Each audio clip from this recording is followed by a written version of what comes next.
Hello students, my self Sumitra Saini, chemistry lecturer. आप सभी का केमिस्ट्री टूल चैनल में हार्दिक स्वागत है। स्टूडेंट्स, अपना भोर के क्या चल रहे थे, एप्लीकेशन चल रहे थे। इसमें फर्स्ट एप्लीकेशन अपन ने पढ़ा था, किसी सेल में उपस्थित इलेक्ट्रॉन की रेडियस निकाली थी। सेकंड अपन ने पढ़ा था इसमें किसी सेल में उपस्थित इलेक्ट्रॉन की वेलोसिटी। आज का अपन टॉपिक क्या रहेगा, किसी सेल में उपस्थित इलेक्ट्रॉन की ऊर्जा। ऊर्जा बताने से पहले मैं आपसे एक रिक्वेस्ट करती हूँ कि आप चैनल को लाइक एंड सब्सक्राइब जरूर करें। तो देखना, फर्स्ट अपन ने क्या पढ़ा था, किसी सेल में उपस्थित इलेक्ट्रॉन की रेडियस निकाली थी। फर्स्ट अपन ने क्या निकाला था, किसी सेल में उपस्थित इलेक्ट्रॉन की रेडियस। सेकंड अपने एप्लीकेशन क्या पढ़ा था, किसी सेल में उपस्थित इलेक्ट्रॉन की वेलोसिटी। वेलोसिटी को वी से लिखा था। किसी सेल में उपस्थित इलेक्ट्रॉन की आज क्या निकालेंगे, एनर्जी निकालेंगे। इलेक्ट्रॉन की एनर्जी क्या होती है, फर्स्ट रेडियस निकाली थी, सेकंड अपने वेलोसिटी बताया था इसमें एप्लीकेशन। थर्ड अपना एप्लीकेशन है किसी सेल में उपस्थित इलेक्ट्रॉन की ऊर्जा। तो देखना, ऊर्जा क्या होती है, इसका कुछ बेसिक कंसेप्ट है वो मैं आपको बता रही हूँ। वो बेसिक कंसेप्ट क्या है, ये क्या होता है, नाभिक होता है। ये क्या होते हैं, अपने सेल होते हैं। इनमें क्या होते हैं, इलेक्ट्रॉन। ये क्या होते हैं, इलेक्ट्रॉन। तो इलेक्ट्रॉन केवल उन्हीं वर्ताकार कक्षाओं में चक्कर लगाता है इलेक्ट्रॉन केवल उन्हीं वर्ताकार कक्षाओं में चक्कर लगाता है जो न तो एनर्जी को गेन करता है और न ही एनर्जी को लॉस करता है। तो इस एनर्जी को अपन कौन सी एनर्जी बोलते हैं, स्टेशनरी एनर्जी। इसको कौन सी एनर्जी बोलते हैं, ई कौन सी एनर्जी है, स्टेशनरी एनर्जी।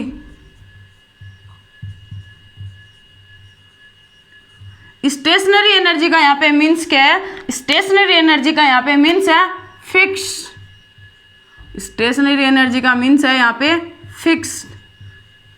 फिक्स का मीन्स क्या है, न तो वो एनर्जी का क्या करेगा, न तो एनर्जी का लॉस करेगा और न ही वो एनर्जी को क्या करेगा, गेन करेगा। न तो एनर्जी को लॉस करेगा, न ही एनर्जी को क्या करेगा, गेन करेगा। अपनी एनर्जी को स्टेशनरी बनाए रखने के लिए न तो एनर्जी को गेन करता है, न ही एनर्जी का क्या करता है, लॉस करता है। तो ये इस एनर्जी को क्या बोलते हैं, स्टेशनरी एनर्जी। क्या होती है, फिक्स। यहाँ पे फिक्स का मतलब क्या है, यहाँ पे फिक्स वैल्यू क्या होगी। मैं यहाँ पे वैल्यू की बात करूँ तो फिक्स वैल्यू कौन सी होगी, इस वैल्यू को अपन किस में पढ़ेंगे, सेल में उपस्थित इलेक्ट्रॉन की एनर्जी। सेल में उपस्थित इलेक्ट्रॉन की एनर्जी में पढ़ेंगे। जैसे अपन ने रेडियस में क्या निकाली थी, फिक्स एनर्जी 0.529, वेलोसिटी कितनी थी 2.188 इंटू 10⁶। ऐसे ही अपने एनर्जी यहाँ पे फिक्स, कौन सी एनर्जी फिक्स आएगी। तो यहाँ पे फिक्स का मीन्स क्या है। तो अपना आज का टॉपिक क्या रहेगा, सेल में उपस्थित इलेक्ट्रॉन की एनर्जी क्या होती है, इसका मान कितना होता है, फिक्स है वो फिक्स मान है क्या, फिक्स मान है क्या।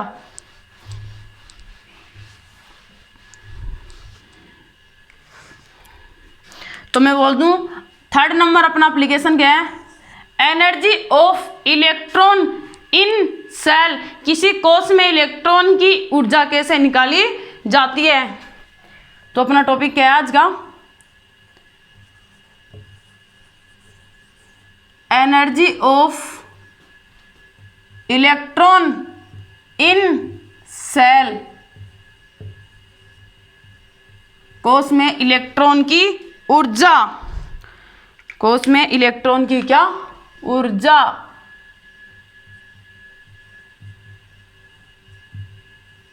कोश में इलेक्ट्रॉन की क्या ऊर्जा।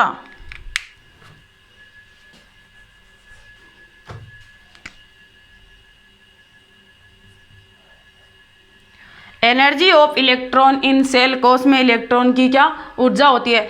कोश में जो इलेक्ट्रॉन की ऊर्जा होती है, जो टोटल ऊर्जा होती है, E total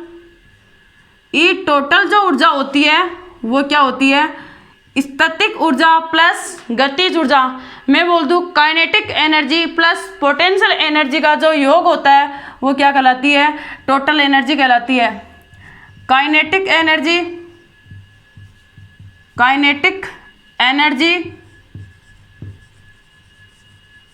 plus potential energy, kinetic energy और पोटेंशियल एनर्जी का योग है वो क्या कहलाती है, टोटल एनर्जी कहलाती है। इसको मैं इक्वेशन नंबर फर्स्ट दे दूं क्योंकि आगे अपने काम आएगी। तो इसमें देखते हैं टोटल एनर्जी वो किसका योग होती है, kinetic energy plus potential energy. तो मैं इसको क्या बोल दूं, ET, total energy is equal to kinetic energy plus potential energy. ये कौन सी, kinetic energy plus potential energy, इनके योग को क्या बोलते हैं, टोटल एनर्जी। तो अब देखते हैं काइनेटिक एनर्जी क्या होती है और पोटेंशियल एनर्जी क्या होती है। तो बोहर के पोस्टुलेट्स के अकॉर्डिंग काइनेटिक एनर्जी क्या होती है। फर्स्ट ले रही हूँ मैं काइनेटिक एनर्जी, फिर अपन लेंगे सेकंड पोटेंशियल एनर्जी, फिर इनका क्या निकालेंगे, रेशियो निकालेंगे। तो काइनेटिक एनर्जी क्या होती है, फर्स्ट मैंने लिया यहाँ पे काइनेटिक एनर्जी, काइनेटिक एनर्जी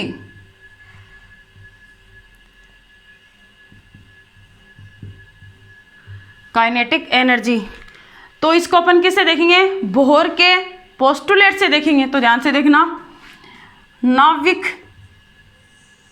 ये क्या है अपनी सेल, ये क्या है अपनी सेल, सेल में क्या है, उपस्थित इलेक्ट्रॉन, सेल में क्या है, उपस्थित इलेक्ट्रॉन। ये क्या है, वी वेलोसिटी, यहाँ पे एम क्या है, एम पार्टिकल, एम क्या है, एम पार्टिकल का कोई द्रव्यमान है, वो वी वेग से यहाँ पे क्या कर रहा है, सर्कुलर ऑर्बिटल में क्या कर रहा है, रिवॉल्विंग कर रहा है। सर्कुलर ऑर्बिटल में इलेक्ट्रॉन क्या कर रहा है, रिवॉल्विंग कर रहा है। सर्कुलर ऑर्बिटल में एम पार्टिकल का कोई एम पार्टिकल है, इलेक्ट्रॉन वी वेलोसिटी का कोई इलेक्ट्रॉन है जो सर्कुलर ऑर्बिटल में इलेक्ट्रॉन का क्या कर रहा है, रिवॉल्विंग कर रहा है। तो इसकी जो काइनेटिक एनर्जी है, ई काइनेटिक एनर्जी, इसकी काइनेटिक एनर्जी कितनी होगी, 1/2 mv² होगी, 1/2 mv² होगी। तो बोहर के पोस्टुलेट के अकॉर्डिंग मैं बोल दूं, पोस्टुलेट्स ऑफ बोहर,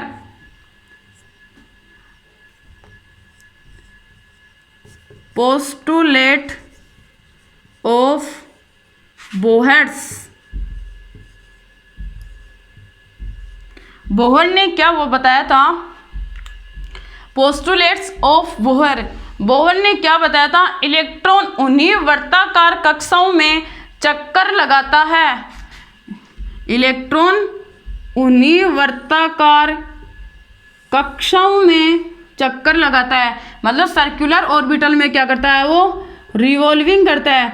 तो नाभिक और इलेक्ट्रॉन के बीच में क्या लगता है, बोहर के पोस्टुलेट्स की, बोहर ने एक पोस्टुलेट बताया था, 4th नंबर का पोस्टुलेट था, इलेक्ट्रॉन केवल उन्हीं वर्ताकार कक्षाओं में चक्कर लगाता है जो इलेक्ट्रॉन और नाभिक,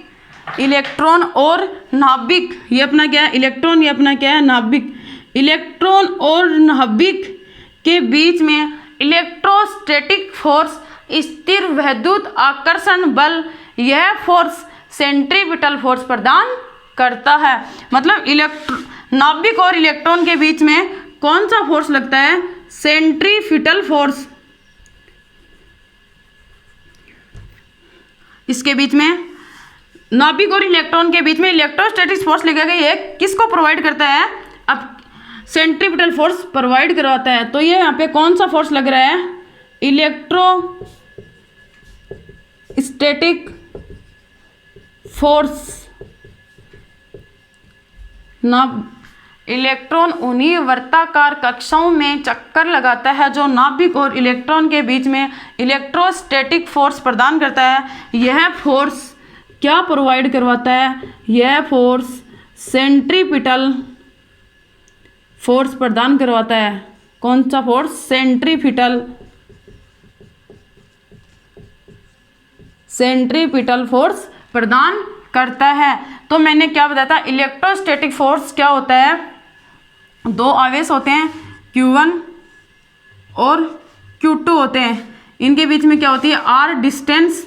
तो सेंट्रीपिटल फोर्स क्या होता है Fe, तो Fe इज इक्वल टू क्या होता है K constant, Q1 dot Q2 is equal to क्या होता है r स्क्वायर, और सेंट्रीपिटल फोर्स क्या होता है Fc is equal to mv square upon r होता है।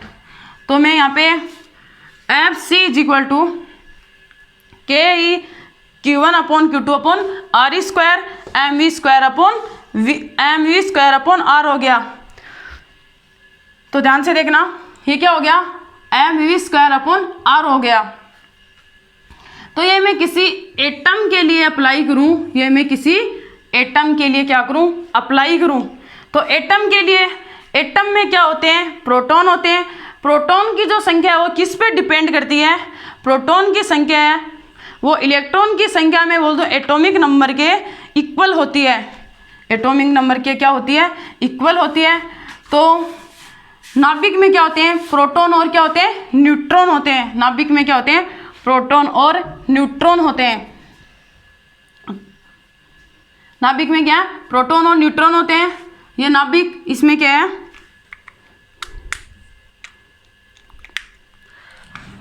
ये नाभिक, इसमें क्या है, प्रोटॉन और न्यूट्रॉन है।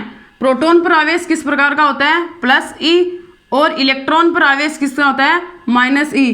तो नाभिक पर कितने, जैसे नाभिक में क्या होते हैं, प्रोटॉन और न्यूट्रॉन होते हैं, तो इसमें बहुत सारे प्रोटॉन हैं, बहुत सारे प्रोटॉन है। तो नाभिक पर आवेश कितना हो गया, प्लस जेड ई, प्लस नाभिक पर आवेश कितना हो गया, मैं बोल दूं यहाँ पे प्लस जेड ई, और इलेक्ट्रॉन पर आवेश कितना है, ई, इलेक्ट्रॉन पर आवेश कितना है, ई।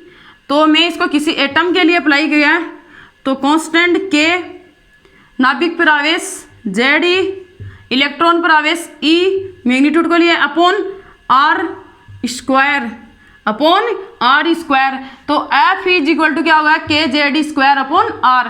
तो F is equal to electrostatic force is equal to क्या हो गया, के जेड ई स्क्वायर अपॉन आर, इन K Z square upon R. तो ध्यान से देखना, एफ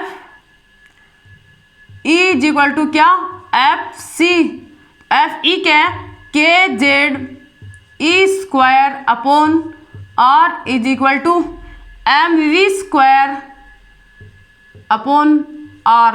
आर से आर क्या हो जाएगा, ये आर स्क्वायर था, आर से आर क्या हो जाएगा, कैंसिल हो जाएगा। तो K Z square upon are is equal to क्या हो गया, बोर के पोस्टुलेट्स के according K Z E square upon are is equal to क्या हो गया, M we square upon M we square ही बचा है यहाँ पे। तो मैं इस इक्वेशन को LHS एंड RHS साइड को 1/2 से क्या कर दूं, मल्टीप्लाई कर दें। तो इस इक्वेशन के कोई फर्क नहीं पड़ेगा। सेम साइड से LHS को, सेम साइड से RHS को अगर मल्टीप्लाई करते हैं तो इस इक्वेशन पे कोई फर्क नहीं पड़ता है। तो मैं इसको 1/2 से क्या कर दूं, मल्टीप्लाई कर दूं। इस पूरी इक्वेशन को 1/2 से क्या कर रही हूँ, मल्टीप्लाई कर रही हूँ। तो यहाँ पे क्या बनेगा, 1/2 से मल्टीप्लाई करने पर 1/2 k Z E square upon are is equal to 1/2 m we square. तो 1/2 एम वी स्क्वायर तो क्या होते हैं, के जेड ई होता है, काइनेटिक एनर्जी होती है। ध्यान से देखना, 1/2 एम वी स्क्वायर क्या होता है, के मतलब काइनेटिक एनर्जी होती है। तो मैं इसको क्या बोल दूं, इसको मैं बोल दूं काइनेटिक एनर्जी, इसको क्या बोलते हैं, काइनेटिक एनर्जी, के ई काइनेटिक एनर्जी बोल दूं तो E kinetic energy is equal to क्या हो जाएगा, 1/2 kz² हो जाएगा। इस इक्वेशन के अकॉर्डिंग क्या हुआ, 1/2 kz² हुआ। तो ध्यान से देखना, मैं यहाँ पे लिख रही हूँ इस इक्वेशन को। तो 1 मैं बोल दूँ इसको, E kinetic energy is equal to क्या हो गया, 1/2 kz² ये अपनी क्या आ गई, इक्वेशन नंबर 2 आ गई। इक्वेशन नंबर 1 किसको दिया था, total energy equal to kinetic energy plus potential energy, इसको क्या है 1/2 kz² काइनेटिक एनर्जी आ गई। तो ध्यान से देखना, अपनी बोर के पोस्टुलेट से अपने पास कौन सी equation I,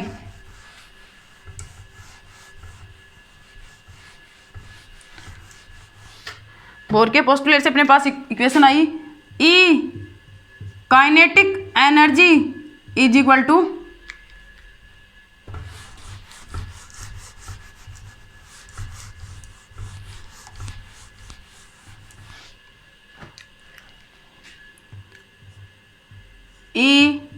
kinetic energy is equal to कितना आया, 1/2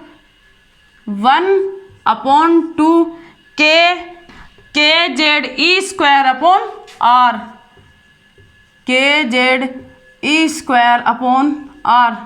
ये अपनी क्या है, second number equation. Kinetic energy is equal to क्या है, 1/2 kZe²R। किससे आया, अपने बोर के पोस्टुलेट से अपन ने किसको निकाला है, काइनेटिक एनर्जी को निकाला है। ऐसे ही अपन बोर के पोस्टुलेट से पोटेंशियल एनर्जी को निकालेंगे। आप इसको नोट कर लो, पोटेंशियल एनर्जी को भी निकालेंगे अभी।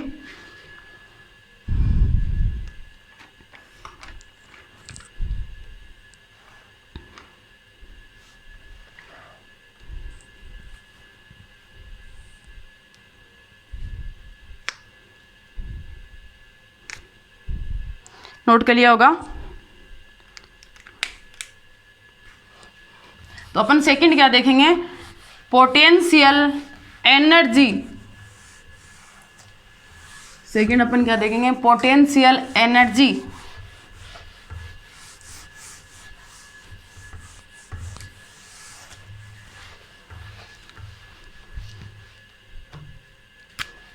सेकंड अपनी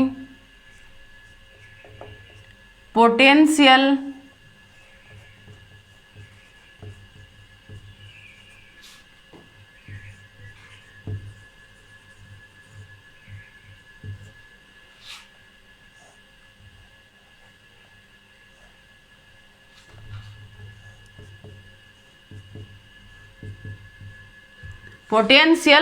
एनर्जी। पोटेंशियल एनर्जी क्या होती है, इसको भी अपन किससे समझेंगे, बोर के पोस्टुलेट से समझेंगे। तो ध्यान से देखना, पोटेंशियल एनर्जी पीई हो गया। तो देखना ये क्या है, नाभिक, ये क्या है अपनी सेल,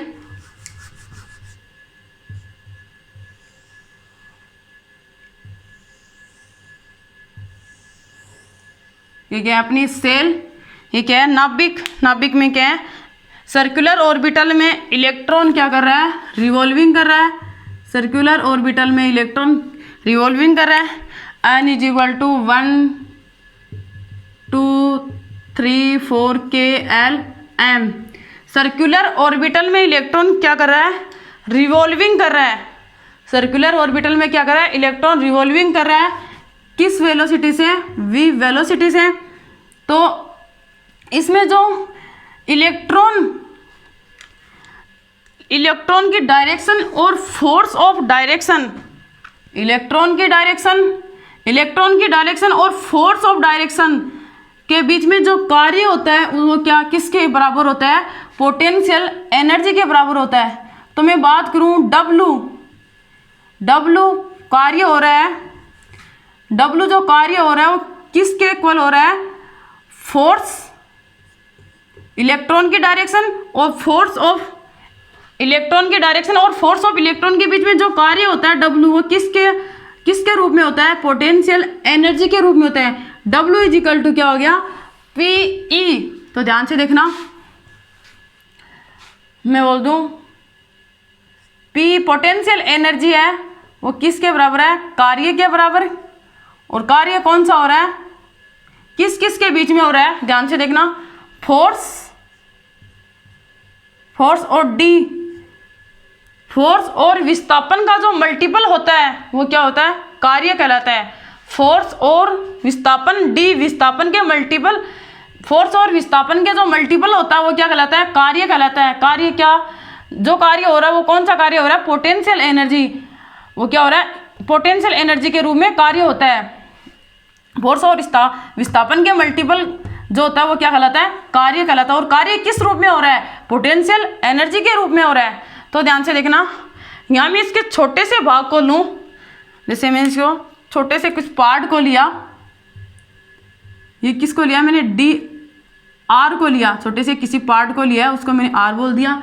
तो यहाँ पे क्या हो गया, डी आर हो गया, डी आर हो गया, किसी पार्ट्स को लिया है। तो ध्यान से देखना, ये क्या है, ध्यान से देखना, विस्थापन, ये क्या है, इधर विस्थापन, इधर से इधर ये जा रहा है, क्या है, विस्थापन की तरफ जा रहा है, इसको क्या बोलेंगे, डी आर बोलेंगे। विस्थापन इधर की तरफ हो रहा है, तो फोर्स किसकी तरफ होगा, फोर्स इधर की तरफ होगा, फोर्स अपोजिट डायरेक्शन में होता है। तो फोर्स की डायरेक्शन अपोजिट होने के कारण विस्थापन अगर इस साइड में होगा तो फोर्स इस साइड में होता है हमेशा। तो फोर्स की जो डायरेक्शन है वो कैसी है, अपोजिट साइड है। अपोजिट साइड का मीन्स यहाँ पे साइन कैसा आएगा, नेगेटिव आएगा। फोर्स की डायरेक्शन अपोजिट होने के कारण साइन कैसा आया, नेगेटिव आया। तो मैं इसका क्या कर दूं, अब पूरे अपने इसके तो स्मॉल भाग का निकाला, पूरे भाग का निकालने के लिए इसका क्या करना पड़ेगा, इंटीग्रेशन करना पड़ेगा। तो ध्यान से देखना, potential energy is equal to क्या हो गया, integration minus F d r, किसके, कौन सी लिमिट, इनफाइनाइट से आर रेडियस तक, आर तक, इनफाइनाइट से आर रेडियस तक। जो कार्य हो रहा है वो अपोजिट साइड में हो रहा है, तो कौन सा साइन आएगा, नेगेटिव साइन। इस वजह से है, यहाँ पे क्या है, फोर्स, फोर्स किस किस के बीच में लग रहा है, फोर्स दो आवेशों के बीच में लग रहा है। फोर्स किस किस के बीच में, दो आवेशों के बीच में लग रहा है, Q1 आवेश और Q2 आवेश। ध्यान से समझना बच्चों, Q1 आवेश और Q2 आवेश, इनके बीच में जो फोर्स लग रहा है, इनके बीच में कौन सा फोर्स लग रहा है, उसकी डिस्टेंस कितनी है, R। दो आवेशों के बीच में फोर्स लग रहा है, तो फोर्स क्या होगा, K constant Q1 dot Q2 upon R square. ये मैंने पीछे भी बताया था, जो इलेक्ट्रोस्टैटिक फोर्स है वो दो आवेशों के बीच में होता है। तो K Q1 upon Q2 R square, R इनके बीच में क्या डिस्टेंस है, तो मैं यहाँ पे क्या ले लूँ, K Q1 upon Q2 upon R square. तो मैं यहाँ पे लूँ इंटीग्रेशन इनफाइनाइट से R minus K Q1 dot Q2 upon R square d r. तो ये किसी में एटम के लिए अप्लाई करूं, ये किसी एटम के लिए क्या करें, अप्लाई करें। जैसे पीछे वाले में भी लिखा था एफ ई, जो इलेक्ट्रोस्टैटिक फोर्स है, ये किसी एटम के लिए क्या करें, अप्लाई करें।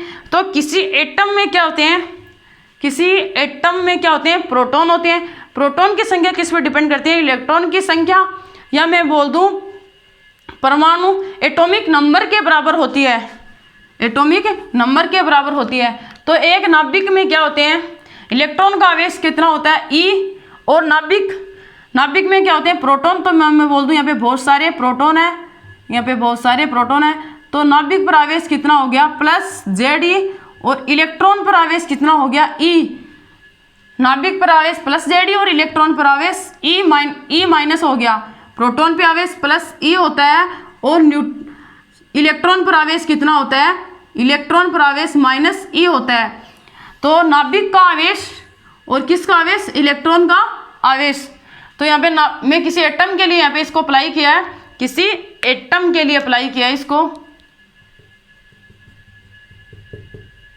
किसी एटम के लिए क्या किया है, अप्लाई किया है। तो ध्यान से देखना, potential energy is equal to, potential energy is equal to क्या हो जाएगा, इनफाइनाइट से आर माइनस के जेड ई किसके लिए, नाभिक पर आवेश, डॉट माइनस ई इलेक्ट्रॉन पर आवेश, upon are square, upon are square. आप इसको नोट करो, ये किसी एटम के लिए मैंने क्या किया है, अप्लाई किया है। तो ये क्या हो जाए, आगे डेरिवेशन लिख रही हूँ, आप इसको नोट कर लो। ये डेरिवेशन आगे सॉल्व कर रहे हैं।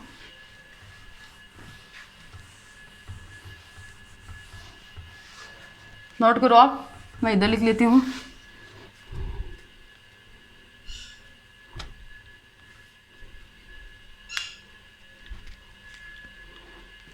तो ये क्या हो जाएगा, माइनस माइनस को मल्टीप्लाई करेंगे तो ये क्या हो जाएगा, प्लस में हो जाएगा, के जेड स्क्वायर अपॉन आर हो जाएगा।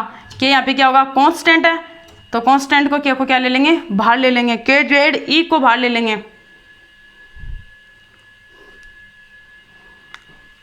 तो देखना मैं यहाँ पे लिख रही हूँ इसको, potential energy, potential energy is equal to क्या हो जाएगा, माइनस, इस माइनस और इस माइनस को क्या करेंगे, मल्टीप्लाई करेंगे, तो ये किस में हो जाएगा, प्लस में हो जाएगा। तो ध्यान से देखना, इंटीग्रेशन इनफाइनाइट से r k Z E square upon are square d r, यहाँ पे भी क्या आएगा, डी आर, डी आर। तो देखना, पोटेंशियल एनर्जी कांस्टेंट वैल्यू को बाहर ले लेते हैं, के जेड ई स्क्वायर को बाहर ले लिया, इंटीग्रेशन इनफाइनाइट से आर लिमिट, ये क्या हो जाएगा, 1 upon are square d r. तो मैं बोल दूं अक्स की पावर एन का इंटीग्रेशन क्या होगा, अक्स की पावर एन का इंटीग्रेशन क्या होता है, इसको लिख लिया होगा, मैं मिटा देती हूँ।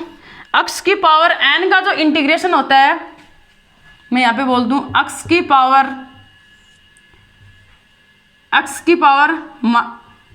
एन, इसका इंटीग्रेशन क्या होता है, अक्स की पावर एन का इंटीग्रेशन क्या होता है, अक्स की power minus n plus 1 upon n plus 1 होता है। यहाँ पे काम आएगा, इसको नोट कर लिया होगा, मैं इसको मिटा देती हूँ।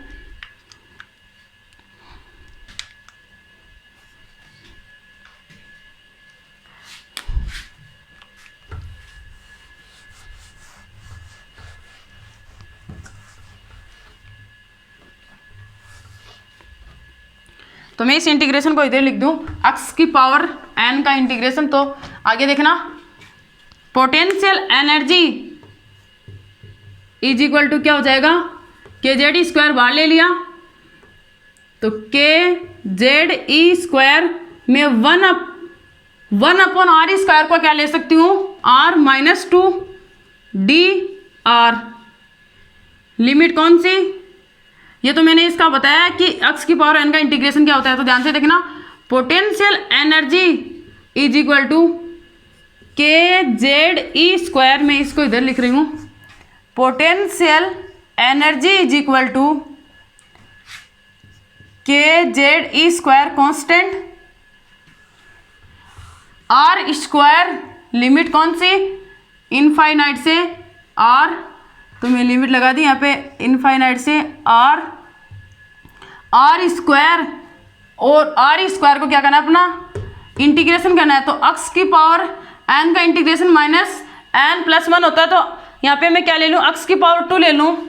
यहाँ पे मैं बोल दूँ अक्स की पावर 2 ले, तो अक्स की पावर 2 माइनस 2 प्लस 1 और 2 प्लस 1 हो जाएगी, माइनस 2 प्लस 1 और 2 प्लस 1 हो जाएगी। तो इसका इंटीग्रेशन कितना हो जाएगा, इसका इंटीग्रेशन कितना होगा, x की पावर -2 + 1 अपॉन 2 + 1 हो जाएगा। तो ध्यान से देखना, ऊपर क्या बचाएगा, -1 अपॉन, सॉरी मैंने इंटीग्रेशन ऊपर का माइनस में है तो नीचे भी क्या आ जाएगा, माइनस आ जाएगा। तो -2 + 1 -2 + 1 हो जाएगा। -2 + 1 तो इंटीग्रेशन क्या हो जाएगा इसका, x की पावर, यहाँ पे x की जगह कितना अपना r है, तो r -2 तो क्या हो जाएगा, r -1 अपॉन 1 लिमिट अब हट गई इनफाइनाइट से, और इसका अपन ने क्या कर दिया, यहाँ पे इंटीग्रेशन कर दिया है। तो potential energy is equal to क्या हो जाएगा, kZe²। तो अब इसको मैं खोल रही हूँ upper limit minus lower limit, तो kZe² r -1, r -2 + 1 तो -1 हो जाएगा। तो r -1 तो यहाँ पे ये -1 upon r upper limit minus lower limit, तो माइनस इनफाइनाइट तो -1 अपॉन इनफाइनाइट, -1 अपॉन इनफाइनाइट हो गया। ये कैसे आई, ध्यान बता रही हूँ, समझना एक बार।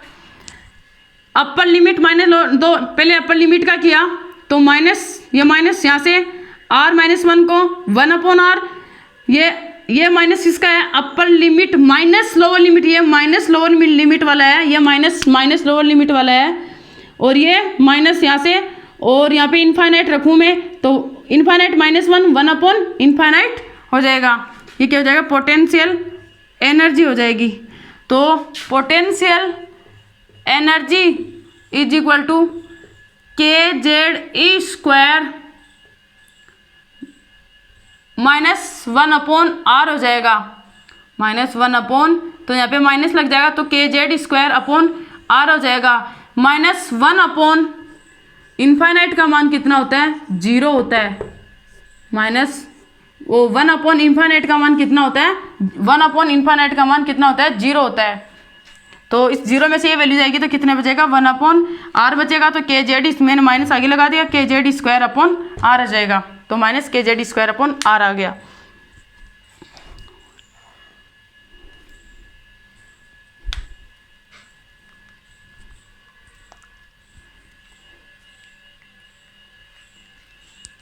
यहाँ पे x की पावर n का इंटीग्रेशन बताया था, तो n+1, तो n+1 माइनस आता या माइनस साथ में आ जाएगा, x की पावर n का इंटीग्रेशन था ये।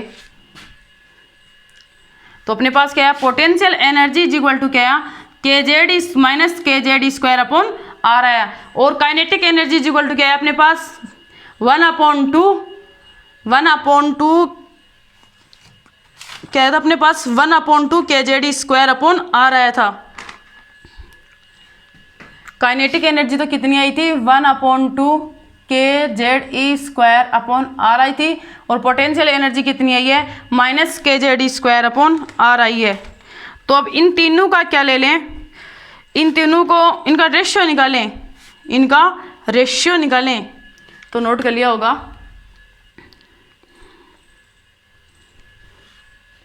टोटल एनर्जी निकालें। अब टोटल एनर्जी कितनी होती है,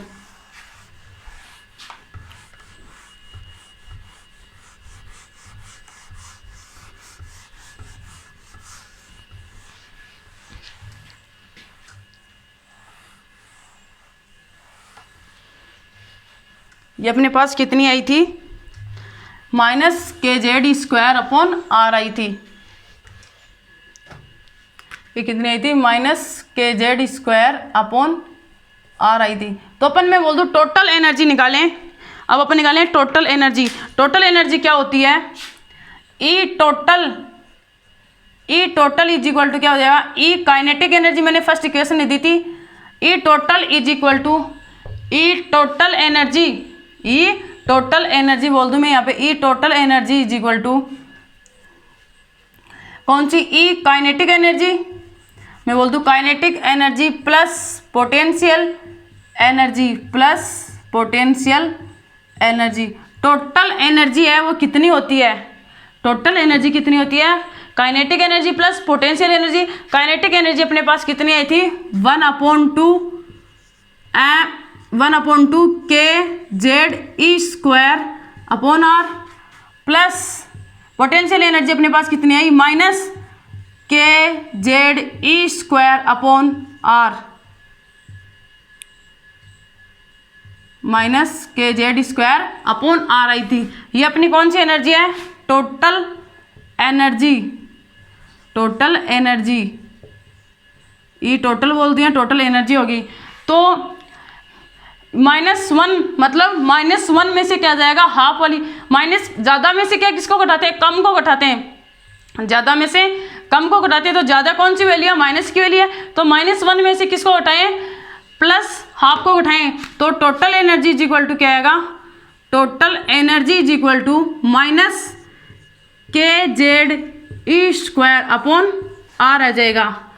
तो मैं बोल दूं काइनेटिक एनर्जी तो कितनी होती है, 1/kZe², पोटेंशियल एनर्जी कितनी होती है, -kZ² अपॉन आर, और टोटल एनर्जी कितनी होती है, -kZ² अपॉन आर होती है।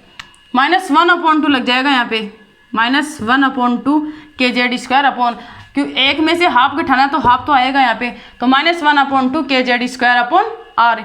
ये अपनी क्या है, टोटल काइनेटिक, टोटल एनर्जी होती है, टोटल एनर्जी।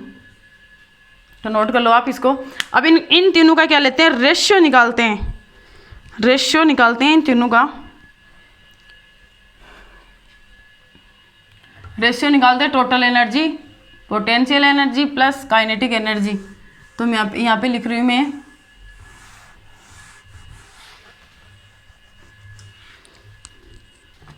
मैं बोल दूँ, फर्स्ट अपन ने निकाली थी काइनेटिक एनर्जी, ध्यान से समझना स्टूडेंट्स।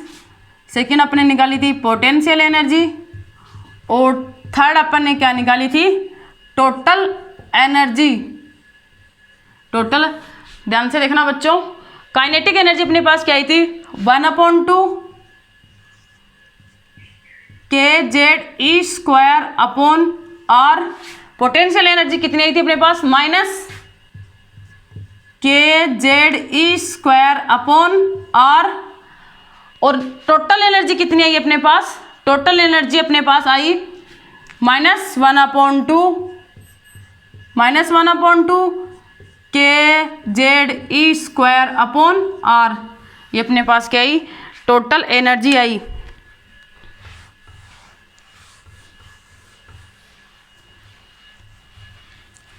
तो ध्यान से देखना, मैं इसको ऐसे लिख दूं, जैसे ऐसे भी लिख सकते हैं इसको, E total kinetic energy, E potential energy, E total energy, E energy को लिख दिया। एक ही बात अपन इसको कैसे भी शो कर सकते हैं। तो काइनेटिक एनर्जी, पोटेंशियल एनर्जी और टोटल एनर्जी। तो इसमें क्या आ रहा है, के किसमें, सभी में क्या आ रहा है, कांस्टेंट। के इसमें भी कांस्टेंट, इसमें भी कांस्टेंट, और इसमें भी क्या है, कांस्टेंट है। के सभी में क्या है, कांस्टेंट है। इसमें भी कांस्टेंट, इसमें भी क्या है, कांस्टेंट। तो कोस, इसको मैं यहाँ पे क्या लिख दूँ, 1/k कांस्टेंट है, समझ आना है, सभी में कांस्टेंट है। तो यहाँ पे क्या बचा, 1/2 kZe², 1/2 k कांस्टेंट है, बाहर ले लिया, Ze² बच गया, मान लो -Ze² अपॉन आर। इसमें भी क्या बच गया, -1/2 Ze² अपॉन आर। अब Ze² भी सभी में क्या है, कॉमन है। Ze² अपॉन आर भी क्या है, सभी में कॉमन है, Ze² अपॉन आर। यहाँ पे क्या है, 1/2, यहाँ पे -1 है, और यहाँ पे क्या है, -1/2 है। अब ये इनका क्या रेशियो है, एग्जाम में ऐसा रेशियो नहीं पूछता है। इसको अगर मैं 2 से मल्टीप्लाई कर दें, किसी भी इक्वेशन को, अगर पूरी इक्वेशन को 2 से मतलब किसी भी संख्या से मल्टीप्लाई करते हैं तो उसमें कोई फर्क नहीं पड़ता है। तो ध्यान से देखना, इसको मैंने किससे मल्टीप्लाई किया, 2 से मल्टीप्लाई किया है, सॉरी, इसको मैंने 2 से क्या कर दिया, मल्टीप्लाई कर दिया। 2 से क्या किया, यहाँ पे इसको मल्टीप्लाई किया है। तो 2 से मल्टीप्लाई करने के बाद में क्या बनेगा, इसको भी 2 से, इसको भी, सारी इक्वेशन को 2 से किया है तो 2 से 2 गया तो यहाँ पे कितना आएगा 1, यहाँ पे कितना आएगा -2 और यहाँ पे कितना आएगा 2 से 2 गए तो कितना आएगा -1 आएगा। सारी इक्वेशन को 2 से मल्टीप्लाई किया तो इसके माइनस में 2 से 2 कैंसिल हो जाएगा, 2 - 1 -2 हो जाएगा, मल्टीप्लाई में 2 तो 2 से 2 कैंसिल आउट हो जाए तो -1 बच जाएगा। तो 2 से मल्टीप्लाई करने के बाद में कौन सा रेशियो आता है, 1 रेशियो -2 रेशियो -1 रेशियो। अब मैं इस इक्वेशन को किससे मल्टीप्लाई कर दूं, अब मैं इस इक्वेशन को -1 से मल्टीप्लाई कर दूं, इस इक्वेशन को किससे कर दें, -1 से मल्टीप्लाई कर रहे हैं, इसको 2 से किया तो इसको किससे कर दें, -1 से गुणा कर दें। पूरी इक्वेशन को -1 से किया तो इसको -1 से किया तो कितना बना, -1 बना, इसको -1 से किया तो कितना बन गया, 2 बन गया, इसको -1 से किया तो कितना बन गया, 1 बन गया। तो ध्यान से देखना, एग्जाम में आपके पास अगले वाला कौन सा रेशियो पूछ रहा है, 2 वाला रेशियो पूछ रहा है। अगर 2 वाला रेशियो कितना है अपने पास, 2 से मल्टीप्लाई किया तो 1 -2 और -1 आया। अगर -1 से किया तो -1 2 और 1 रेशियो आए। ध्यान से देख लेना एग्जामिनर कौन सा रेशियो पूछ रहा है। अगर एक संख्या +2 में दे रखा है, अगर ये 2 पूछ रहा है तो समझ लेना -1 वाला रेशियो पूछ रहा है। एक संख्या मान लो टोटल एनर्जी को -1 दे दिया तो समझ लेना -2 से मल्टीप्लाई किया वाला रेशियो पूछ रहा है। कैसे भी क्वेश्चन पूछ सकता है, ये अपना रेशियो है, दोनों रेशियो को ध्यान में रखना। अब इसी के बेसिस पे क्वेश्चन लेते हैं तो आपको अच्छे से समझ में आ जाएगा, आप इसको नोट करो।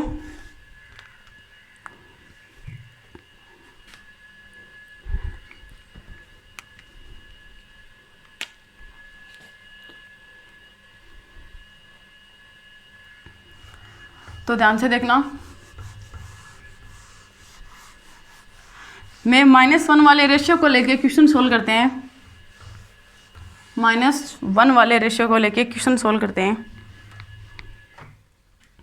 ये क्या है, काइनेटिक एनर्जी, काइनेटिक एनर्जी, इसको मैं बोल दूँ kinetic energy divided by potential energy से, ये इसे सोल्व कर रही हूँ। इसको potential energy divided, sorry kinetic energy को किससे, टोटल एनर्जी से, पोटेंशियल एनर्जी को किससे, टोटल, इसमें भाग दे रहे हैं टोटल एनर्जी का, और टोटल एनर्जी को किससे, potential energy plus kinetic energy, potential energy upon kinetic energy. तो इसका रेशियो क्या आया था, -1 आया था, -1 काइनेटिक एनर्जी कितनी थी, -1, ये कितना था -1, ये -1 वाला रेशियो ले रही हूँ, ये कितना था 2, ये कितना था -1 था। इनकी बात की है मैंने, इनकी ये कितना टोटल एनर्जी वाला रेशियो लिया है, यहाँ पे टोटल एनर्जी वाला लिया। तो ध्यान से देखना, काइनेटिक एनर्जी अपन टोटल एनर्जी कितनी होगी, काइनेटिक एनर्जी कितनी, -1 अपॉन टोटल एनर्जी कितनी 1, तो -1 अपॉन 1 कितना हो गया, -1 आया। इसमें ध्यान से देखना पोटेंशियल एनर्जी कितनी थी, 2 थी, टोटल एनर्जी कितनी थी, 1 थी, तो 2 अपॉन 1 कितना आया, 2 आ गया। पोटेंशियल एनर्जी कितना था, 2 था, अपॉन काइनेटिक एनर्जी कितना था, 1, तो 2 अपॉन -1 कितना आ गया, -2 आ गया। आप समझ गए होंगे मैं क्या समझाना चाह रही हूँ। इनका मैंने -1 वाला रेशियो लिया है यहाँ पे, और उसको इसमें तो टोटल एनर्जी को डिवाइड किया, इसमें भी टोटल एनर्जी को, और इसमें potential energy upon kinetic energy को, तब कौन सा रेशियो आता है देखना, -1 अपॉन -1 तो कितना, -1 पोटेंशियल एनर्जी 2 अपॉन -1 तो कितना हो जाएगा, 2 हो जाएगा, इधर -2, पोटेंशियल एनर्जी 2 है, टोटल एनर्जी 1 है, तो 2 अपॉन 1 कितना हो गया जाएगा, 2 हो जाएगा। टोटल एनर्जी का भाग दिया है ये इन दो में, और उनमें potential energy upon kinetic energy. तो अब इसकी क्या निकालते हैं, एक इक्वेशन लेते हैं, इससे पहले एक एग्जाम्पल भी ले लेते हैं तो और भी अच्छे से समझ में आ जाएगा।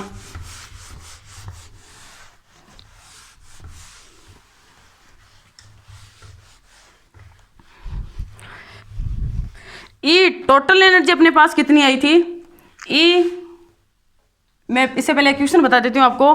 एक एकल इलेक्ट्रॉनिक परमाणु में इलेक्ट्रॉन की कुल ऊर्जा, एक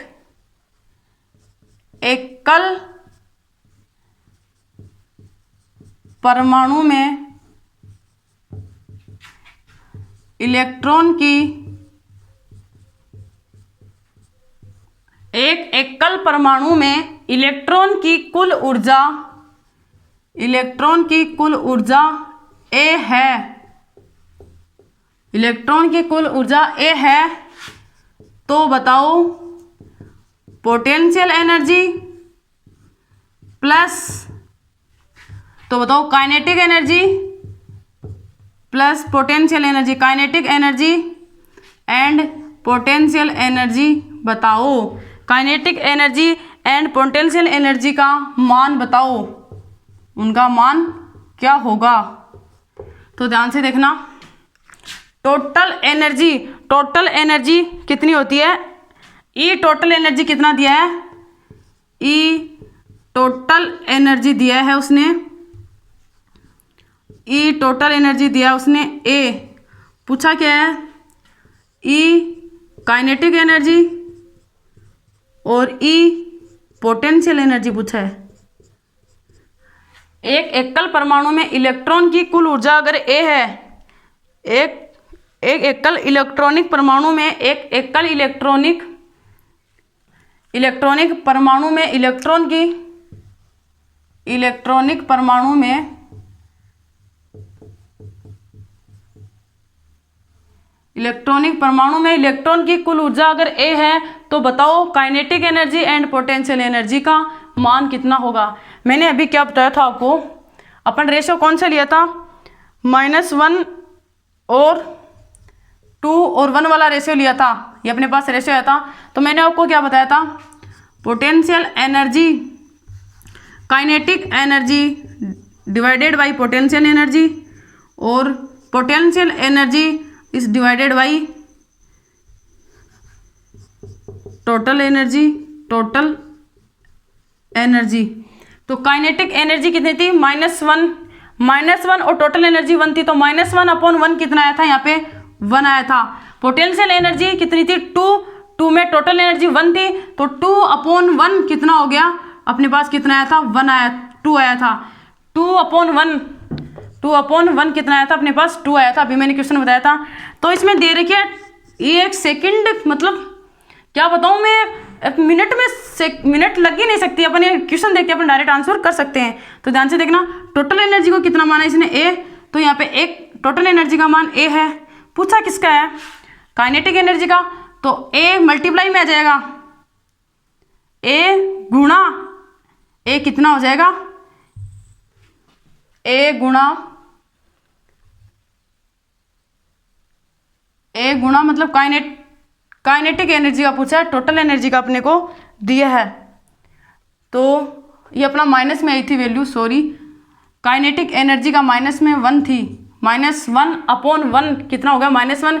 तो ध्यान से देखना, टोटल एनर्जी अपने को ए दे रखा है, काइनेटिक एनर्जी का पूछा है, तो ये इसके क्या मल्टीप्लाई में चला जाएगा, तो यहाँ पे क्या जाएगा, माइनस आ जाएगा। पोटेंशियल एनर्जी का पूछा है, तो यहाँ पे टोटल एनर्जी का दे रखा है ए होता है, और पूछा किसने का, पोटेंशियल एनर्जी का, तो ये इसके मल्टीप्लाई में क्रॉस मल्टीप्लाई हो जाएंगे, तो ये कितना आ जाएगा, 2a आ जाएगा। एक का दे रखा है तो अपन 2 को याद कर सकते हैं। अब अपन देखते हैं इनके डेरिवेशन निकालते हैं, इसकी डेरिवेशन क्या होती है, जैसे उनकी डेरिवेशन निकाली थी ना अपने रेडियस की 0.529 इंटू n² z, और वेलोसिटी की निकाली थी 2.188 इंटू 10⁶ z/n। ऐसे ही अपन इसकी भी एक क्या निकालते हैं, डेरिवेशन निकालते हैं। तो अपने E total energy is equal to क्या होता है, E total energy is equal to अपने पास क्या आया था, -1/2 kZe²/r था। r इज इक्वल टू, अपन ने रेडियस में क्या पढ़ा था, r is equal to n² h²/4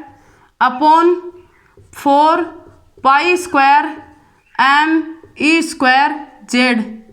ये अपन ने रेडियस में पढ़ा था फॉर्मूला, इसको मैंने ड्राइव भी किया था, कैसे निकाला जाता है, r is equal to n square H square upon 4 pi square M E square Z, m E square Z, 4 pi square M E square Z. इस आर का मान मैं इस इक्वेशन में पुटअप कर दूं तो क्या बनेगा, -1/2 k Z E square, are का मान क्या हो जाएगा यहाँ पे 4 pi square M E square Z upon multiply में क्या आएगा,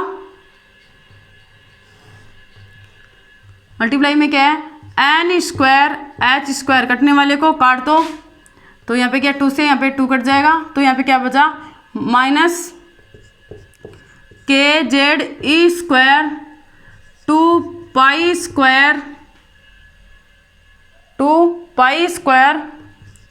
M E square Z upon N square H square. अब इनमें भी अपने को सेपरेट लेंगे, किस किस को सेपरेट लेंगे अपन, सेपरेट अपन लेंगे Z square upon N square को क्या ले लेंगे, सेपरेट ले लेंगे, जेड स्क्वायर अपॉन, सॉरी यहाँ पे के तो कांस्टेंट था उसको वहीं पे कैंसिल कर दिया था,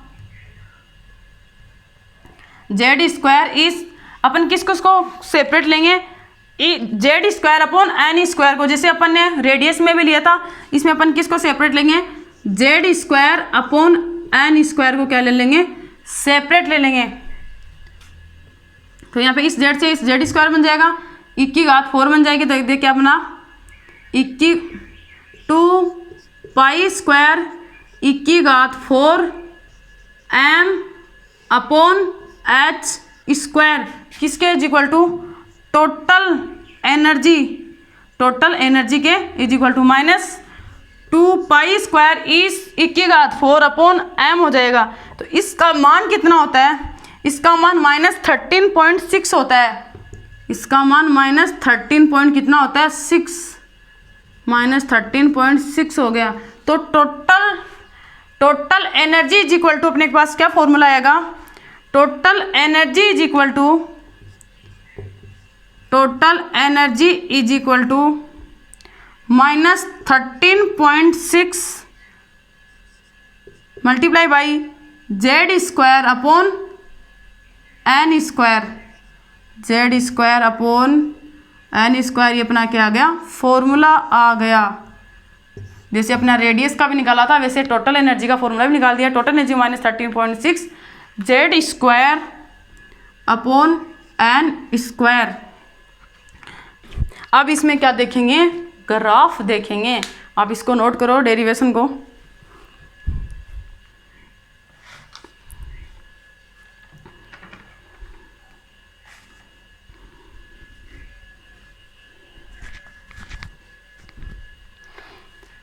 तो ध्यान से देखना,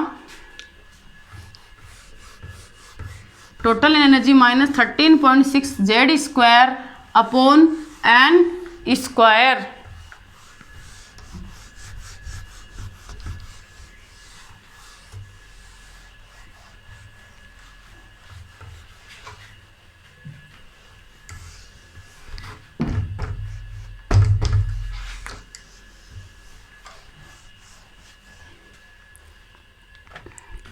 तो E total energy is equal to क्या है अपने पास -13.6 into Z square upon N square. तो total energy is equal to,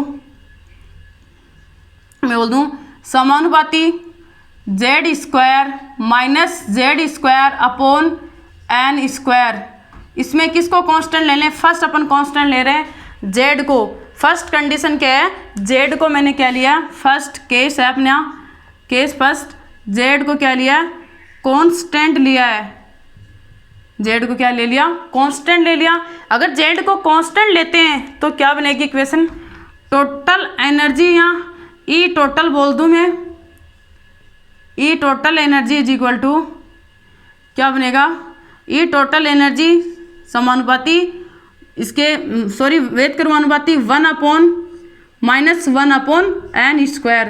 ये अपने पास इक्वेशन बनेगी। इसी इक्वेशन के बेसिस पे अपन क्या लेंगे, ग्राफ लेंगे। ये अपने पास इक्वेशन बनी है, इसी इक्वेशन के बेसिस पे अपन क्या ले लेंगे, ग्राफ ले लेंगे। तो ध्यान से देखना, अपने फर्स्ट किसको कांस्टेंट लिया है, फर्स्ट अपन एक कांस्टेंट लिया है जेड को, Z is equal to constant, first equation लिया अपन ने। तो ध्यान से देखना, जेड को कांस्टेंट लेने पर कितने टाइप के ग्राफ बनेंगे।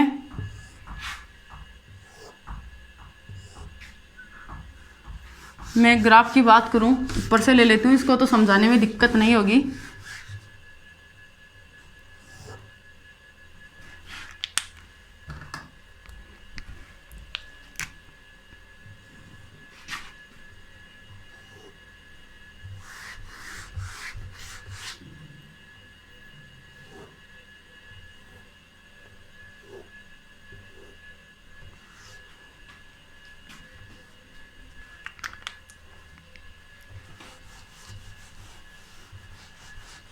थोड़ा ऊपर से ले लेंगे तो तीनों ग्राफ आ जाएंगे।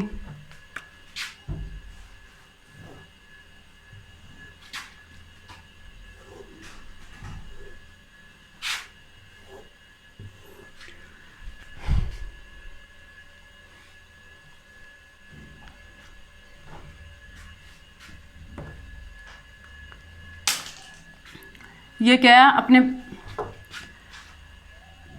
टोटल एनर्जी, इसको मैं बोलती हूँ यहाँ पे एनर्जी ले लूँ, यहाँ पे ई, यहाँ पे एनर्जी ले लूँ। ई एनर्जी समानुपात व्युत्क्रमानुपाती 1/r²।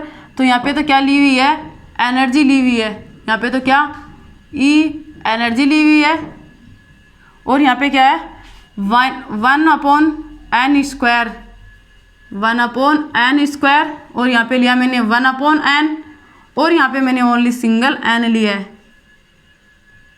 सिंगल n लिया है। यहाँ पे मैंने एक्स एक्स पे ये ई एनर्जी, यहाँ पे ये भी ई क्या, एनर्जी।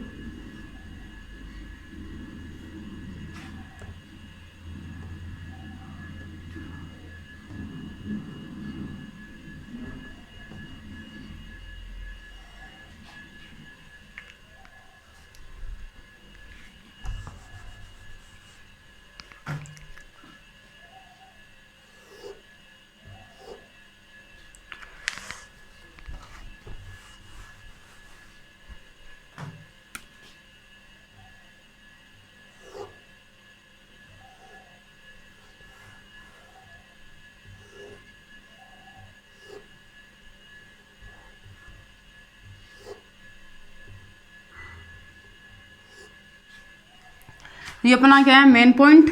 ये अपना क्या है, मेन पॉइंट। ये अपना क्या है, मेन पॉइंट। ये अपना एक्स एक्सिस, ये सॉरी अपना वाई एक्सिस, ये अपना एक्स एक्सिस, ये अपना एक्स एक्सिस, ये अपना वाई एक्सिस, ये अपना वाई एक्सिस, ये अपना एक्स एक्सिस। तो ध्यान से देखना, ई इसके लिए लिख रही हूँ मैं, ई व्युत्क्रमानुपाती 1/n²। तो ई किस पे लिया है मैंने, वाई एक्सिस पे लिया है। तो वाई समानुपाती एक्स एक्सिस पे क्या लिया है, 1/n²। तो एक्स हो गया माइनस एक्स हो गया, यहाँ पे माइनस लगा।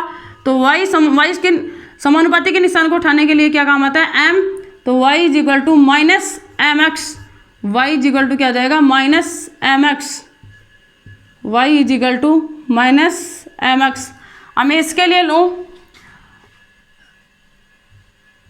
वाई एक्सिस पे क्या है, ई है। तो वाई समानुपाती एक्स एक्सिस पे मैंने क्या लिया है, ओनली एन लिया है। तो माइनस एक्स का क्या हो जाएगा, स्क्वायर हो जाएगा।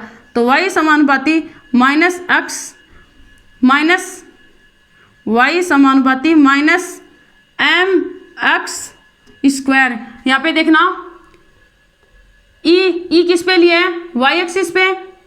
ई किस पे लिया है, वाई एक्सिस पे। तो वाई मैं इसके लिए यहाँ लिख रही हूँ, इसके लिए यहाँ सामने लिख रही हूँ। तो वाई समानुपाती एक्स एक्सिस पे मैंने किसको लिया है, एन को लिया है। एक्स 1/n² किस गया, ये फॉर्मूले किससे, इसके बेसिस पे ले रहे हैं, सारे फॉर्मूले इसी के बेसिस पे। तो यहाँ पे ये फॉर्मूला यहाँ पे भी लग रहा है। तो इसमें मैंने एक्स -1/n² की जगह ओनली 1/n लिया है। एक्स एक्सिस पे क्या लिया है? 1/n लिया है, तो क्या हो जाएगा? एक्स का स्क्वायर हो जाएगा। इसमें भी देखना एक्स एक्सिस की जगह क्या लिया है? ओनली n लिया है, ओनली यहाँ पे n लिया है, -1/n की जगह ओनली n लिया है, तो यहाँ पे क्या हो जाएगा? -1/x² हो जाएगा। तो y समानुपाती निशान को उठाने के लिए m -mx² हो जाएगा, mx का क्या हो जाएगा? स्क्वायर हो जाएगा। तो y -m1 मैं बोल दूं यहाँ पे -m/x², एक ही बात है।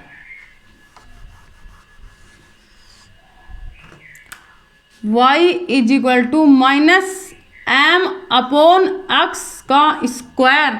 आप ये देखते हैं ग्राफ कैसे बनेगा, ये तो इसकी मैंने बताया, ये बनेगा ग्राफ कैसे बनेगा। अगर माइनस का चिन्ह आ रहा है, यहाँ पे वैल्यू किसकी आ रही है? माइनस की आ रही है। अगर प्लस की आती तो अपन स्ट्रेट लाइन बना देते हैं, यहाँ पे वैल्यू किसकी आ रही है? माइनस की आ रही है, तो ये तो कन्फर्म है स्ट्रेट लाइन तो बनेगी, पर वो कहाँ से बनेगी? स्ट्रेट लाइन तो बनेगी, पर वो बनेगी कहाँ से? अगर ऐसी कंडीशन आती है, y -mx आता है, y -mx आता है, तो अपन ग्राफ को कैसे बनाए? ध्यान से समझना बच्चों।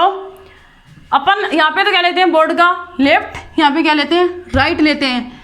तो अपने खुद के हाथ से देखना, खुद के, ये अपना लेफ्ट, ये अपना क्या हो गया? राइट।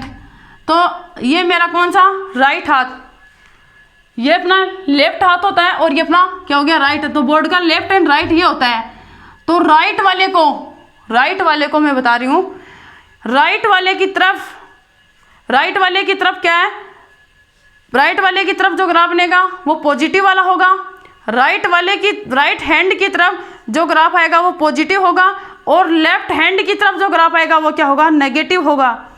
ध्यान से समझना, राइट हैंड जो अपना है, इसकी तरफ जो ग्राफ आएगा वो पॉजिटिव आएगा, और अपना लेफ्ट हैंड की तरफ जो ग्राफ आएगा वो क्या आएगा? नेगेटिव आएगा। तो ये ग्राफ कौन सा है अपना?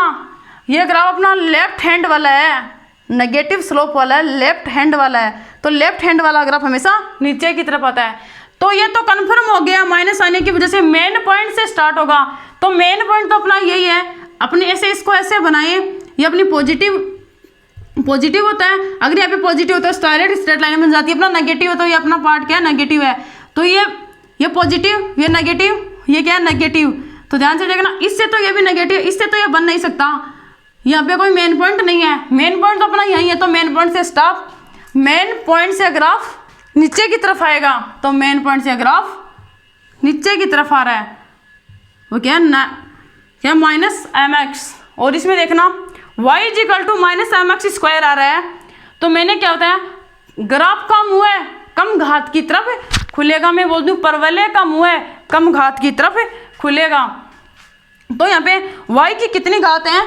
यहाँ पे y की ओनली 1 घात है, y की ओनली 1 घात है, और x के यहाँ पे कितनी घात है? 2 घात है। मैं बोल दूँ y की यहाँ पे 1 घात है, और x की यहाँ पे 2 घात है। यहाँ पे 1 को शो नहीं किया, अब कर रही हूँ मैं, y = 1 घात है, और x की कितनी घात है? 2 घात है। तो परवलय का मुँह कम घात की तरफ खुलेगा। मैं ये जो स्टेटमेंट बोला इसको मैं यहाँ लिख रही हूँ, परवलय का मुँह है, पीछे भी बताया है वैसे तो, परवलय का मुँह है कम घात की तरफ खोलें, परवलय का मुँह कम घात की तरफ खोलें, कम घात की तरफ खोलें। परवलय का मुँह है वो कम घात की तरफ खोलें। तो यहाँ पे कम घात किसकी है? x की घात ज़्यादा है और y की घात कम है, पर है किस में? वो नेगेटिव में है किस में? वो नेगेटिव में। अगर पॉजिटिव में होती तो ये बन जाती, y की तरफ खुल जाता। ये है किस में? नेगेटिव में है। तो नेगेटिव में होने के कारण y, ये अपना क्या? y कोऑर्डिनेट, ये अपना क्या? x coordinate. तो किसकी तरफ खुलेगा मुँह? y की तरफ खुलेगा, क्योंकि y की घात क्या है? कम है। अब ध्यान से देखना, इसमें क्या है? y - -m/x² में इसको यहाँ पे लूँ। अगर मैं n की वैल्यू बढ़ाऊँ, सेल नंबर बढ़ाऊँ, तो एनर्जी भी क्या होगी? बढ़ेगी। ये वैसे तो व्यक्त क्रमानुपाती है, एक दूसरे के क्या होने चाहिए, इन्वर्सली प्रोपोर्शनल होने चाहिए। ये माइनस चिन्ह आने की वजह से एन भी बढ़ेगा तो ई भी बढ़ेगा, ई बढ़ेगा तो एन भी बढ़ेगा, माइनस चिन्ह होने की वजह से। वैसे इन्वर्सली प्रोपोर्शनल में होता क्या है, एन बढ़ा तो ई घटना चाहिए, निशान यहाँ पे पॉजिटिव होता, तो यहाँ निशान किसका है, माइनस का चिन्ह है, तो एन बढ़ेगा तो ई क्या होगा, ई भी क्या होगा, बढ़ेगा, एन बढ़ेगा तो ई भी बढ़ेगा।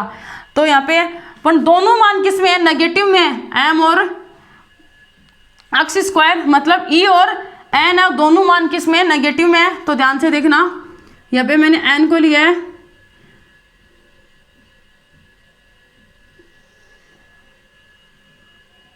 ये बढ़ रहा है तो ये भी एक जगह ऐसी आ जाएगी जिसमें ये दोनों आपस में,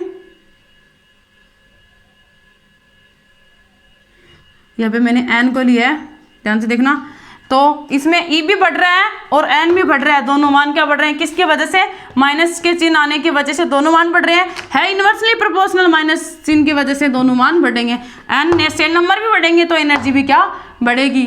अब मैंने इसको फर्स्ट कांस्टेंट जेड को लिया है, अगर जेड को कांस्टेंट ना लूँ मैं, यहाँ पे एन को कांस्टेंट ले लूँ तो क्या कौन से ग्राफ बनेंगे, आप इनको नोट करो।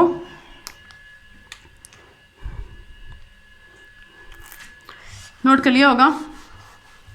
अब मैं कांस्टेंट किसको लूँ, यहाँ पे जेड की जगह पहले मैंने किसको कांस्टेंट लिया था, जेड को कांस्टेंट लिया था, अब मैं एन को कांस्टेंट लूँ। एन को कांस्टेंट लेने पे कौन से ग्राफ बनेंगे,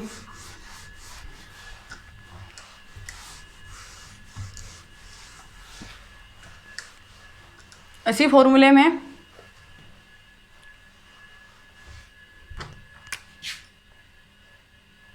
सेकंड कंडीशन है किसको कांस्टेंट ले लें, जेड को कांस्टेंट लें, जेड को कांस्टेंट लें तो क्या बनेगी, ई एनर्जी समानुपाती माइनस जेड को कांस्टेंट लिया है,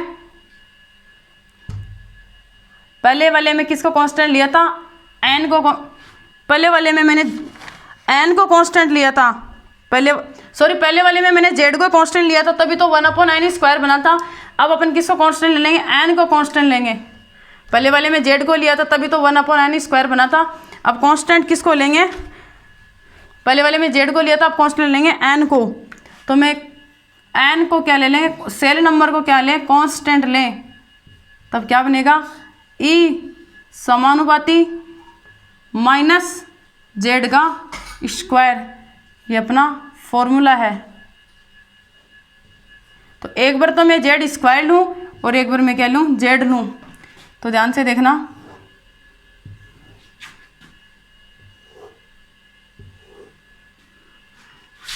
यहाँ पे वाई एक्सिस पे कौन सा वाई एक्सिस पे अपनी क्या है, एनर्जी है, यहाँ पे भी वाई एक्सिस पे अपनी क्या है, एनर्जी है, वाई एक्सिस पे अपनी एनर्जी है।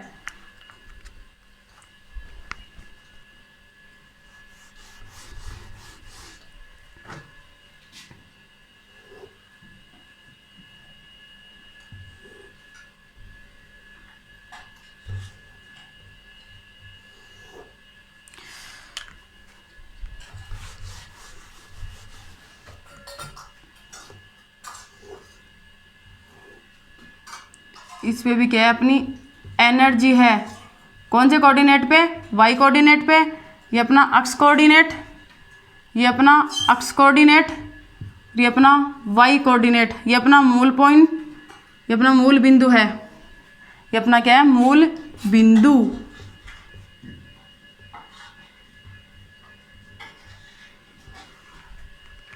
तो ध्यान से समझना, अगर मैं यहाँ पे क्या लूँ, जेड स्क्वायर लूँ और एक बार क्या लूँ, जेड लूँ, तो क्या बनेगा, अगर जेड स्क्वायर लेते हैं तो क्या बनता है, ई किस पे है, वाई कोऑर्डिनेट पे, वाई कोऑर्डिनेट पे क्या है, ई है, तो वाई समानुपाती माइनस जेड स्क्वायर की जगह क्या है, एक्स, तो वाई समानुपाती माइनस एम एक्स, और यहाँ पे देखना वाई समानुपाती एक्स एक्सिस पे मैंने किसको लिया है, जेड को लिया है, और जेड की यहाँ पे क्या है स्क्वायर है, तो यहाँ पे क्या हो जाएगी माइनस एक्स की क्या हो जाएगी स्क्वायर हो जाएगी। तो वाई समानुपाती माइनस एम एक्स की क्या हो जाएगी स्क्वायर हो जाएगी। यहाँ पे तो सी Y is equal to minus M X है, यहाँ पे Y is equal to minus M X square है। तो ये ग्राफ कहाँ से स्टार्ट होगा, मैंने क्या था माइनस एम एक्स आए, तो अगर अपना राइट हैंड वाला साइड है तो पॉजिटिव लोब आएगी और लेफ्ट हैंड वाला है तो नेगेटिव आएगा ग्राफ। तो इसमें कौन सा माइनस वाला है तो क्या आएगा नेगेटिव आएगा। मेन पॉइंट से तो इससे तो स्टार्ट होने से रहा, मेन पॉइंट से स्टार्ट होगा तो ग्राफ ये ऐसा बनेगा। और इसमें देखना ग्राफ कैसा बनेगा, y is equal to minus M X square है, y is equal to minus M X square है, तो वो ये परवलय का मुँह है कम घात की तरफ खुलेगा। यहाँ पे घात 1 है, यहाँ पे घात 2 है, तो परवलय का मुँह कम घात की तरफ खुलेगा, वो भी माइनस वाली में। तो y की घात कम है तो कैसा ग्राफ बनेगा, ऐसा ग्राफ बनेगा। परवलय का मुँह किसकी तरफ खुल रहा है, y की तरफ खुल रहा है। इसको कैसे बना देंगे, परवलय का मुँह y की तरफ खुलेगा। अगर x की घात कम होती तो x की तरफ खुल जाता। ये अपन ने क्या देखे इसमें ग्राफ देखे हैं, इसके डेरिवेशन अपन ने क्या कर ली ड्राइव कर ली। अब इसके बेसिस पे जो क्वेश्चन है, जैसे अपन ने रेडियस में पढ़े थे, वेलोसिटी में पढ़े थे, ऐसे ही क्वेश्चन अपन एनर्जी में भी पढ़ेंगे, वो कल के लेक्चर में पढ़ेंगे। अगर ये डेरिवेशन आपको अच्छी लगी तो प्लीज़ चैनल को लाइक एंड सब्सक्राइब जरूर करें एंड बेल आइकन बटन को दबाइए। Thank you.